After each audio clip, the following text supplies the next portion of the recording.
Hi friends, hi ನಮಸ್ಕಾರ, ಹೇಗಿದ್ದೀರಾ ಎಲ್ಲರೂ? ಫಸ್ಟ್ ಬ್ಲಾಗ್ ಮಾಡ್ತಾ ಇಲ್ಲ, ಒಂದು ವೀಡಿಯೋ ಹಾಕುವ ಅಂದಲ್ಲಿ ಆಯಿತು, ಅಲ್ಲಿಗೆ ಹಾಕ್ತಾ ಇದ್ದೀನಿ. ನೋಡಿ, ಟೋಟಲ್ ಆಗಿ ಒಂದು ಊರ ವೈಬೇ ಇದೆ ಇಲ್ಲಿ ಕತ್ತರಲ್ಲಿ. ಈ ಥರ ಒಂದು ಪ್ಲೇಸ್ ಇದೆ ಅಂತ ಇಲ್ಲಿ ಮೋಸ್ಟ್ ಆಫ್ ದ ಜನಕ್ಕೆ ಗೊತ್ತಿಲ್ಲ, ಬಟ್ ಸಖತ್ತಾಗಿದೆ ವೈಬೆಲ್ಲ ನೋಡಿ.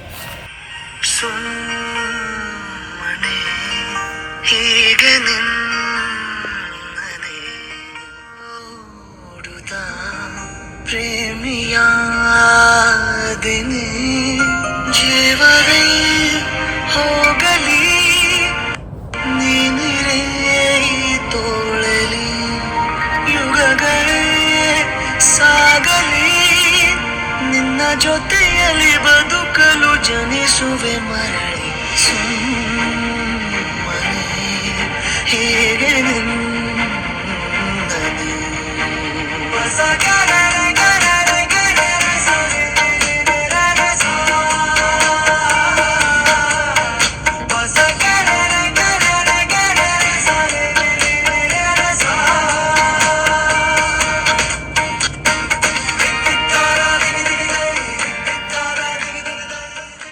ಫಸ್ಟಲ್ಲಿ ಈ ಥರ ಒಂದು 4 ಇಯರ್ಸಲ್ಲಿ ಈ ಥರದ ಒಂದು ವೈಬ್ ನೋಡ್ತಾ ಇರೋದು. ಪೀಸ್ಫುಲ್ ಆದ ಒಂದು ವೈಬ್ ಪ್ಲೇಸ್ ಇದು. ಯಾರಿಗೂ ಎಷ್ಟೇ ಟೆನ್ಷನ್ ಇರಲಿ, ಎಷ್ಟೇ ಪ್ರೆಷರ್ ಇರಲಿ, ಇಲ್ಲಿ ಬಂದು ಒಂದು ಅರ್ಧ ಗಂಟೆ ಕೂತ್ಕೊಂಡ್ರೆ ಅವರ ಮೈಂಡೇ ಫ್ರೀ ಆಗಿರುತ್ತೆ. ಆ ಥರ ಒಂದು ವೀಕ್ ಡೇಸಲ್ಲಿ ವರ್ಕು, ವೀಕೆಂಡ್ಸಲ್ಲಿ ಇಲ್ಲಿ ಬಂದು ಕೂತ್ಕೊಳ್ಬೇಕು. 2000 ಮರ ಇರ್ಬೋದು ಸುತ್ತಾಗಿ ನೋಡ್ತೀನಿ. ಅದೇ ಥರ ಒಂದು ಒಳ್ಳೆ ಪರಿಮಳ ಇದೆ. ನಾನು ಯಾವುದೋ ಒಂದು ಆ್ಯರೋಮೆಟಿಕ್ ಆ ಥರ ಒಂದು ಹಬ್ಸ್ ಥರ ಒಂದು ಪರಿಮಳ ಇದೆ, ಸಖತ್ತಾಗಿದೆ. ಇನ್ನು ಹೇಳ್ತಾರೆ ನೀಲಗಿರಿ ಮರ ಅಂತ, ಗೊತ್ತಿಲ್ಲ. ನಾವು ಆ ಕಡೆ ಫಾರೆಸ್ಟ್ ಇದು ತೋಟಕ್ಕೆ ಹೋಗಿ ಬಂದ್ವಿ.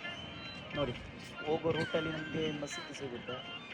ಒಂದು ಯುನೀಕ್ ಆಗಿದೆ, ಕನ್ಸ್ಟ್ರಕ್ಷನ್ ಮಾಡಿದವರು ಯುನೀಕ್ ಆಗಿ ಕನ್ಸ್ಟ್ರಕ್ಟ್ ಮಾಡಿದ್ದಾರೆ.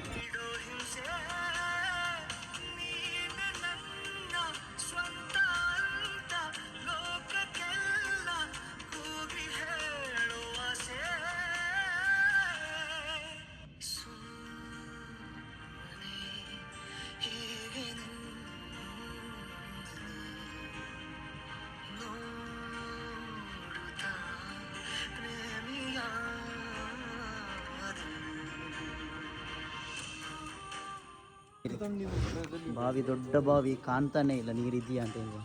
ಇದು ದೊಡ್ಡದಿದೆ,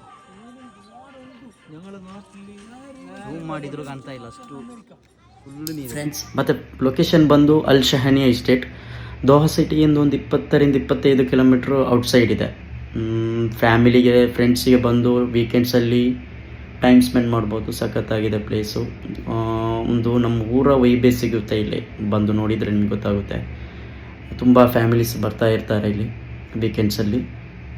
ಈ ಥರನೇ ಸಪೋರ್ಟ್ ಮಾಡ್ತಾ ಇರಿ. ಅಂಟಿಲ್ ನೆಕ್ಸ್ಟ್ ವೀಡಿಯೋದಲ್ಲಿ ಸಿಗುವ. ಬಾಯ್.